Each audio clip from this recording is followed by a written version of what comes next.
యేసుక్రీస్తు నామములో 2026 సంవత్సరపు నూతన సంవత్సర శుభాకాంక్షలు. మీ పక్క వారికి చెప్పండి, నూతన సంవత్సర శుభాకాంక్షలు.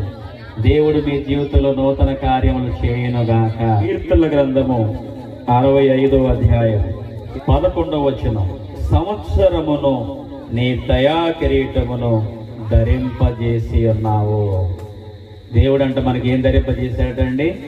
సంవత్సరం అనే దయా కిరీటాన్ని దేవుడు మనకి దయచేసి. ఆయన దయ లేకపోతే ఈ 2026 సంవత్సరంలో మన అందరం ఎలా ఉండేవాళ్ళం అంటే కీర్తిశేషులుగా ఉండేవాళ్ళు.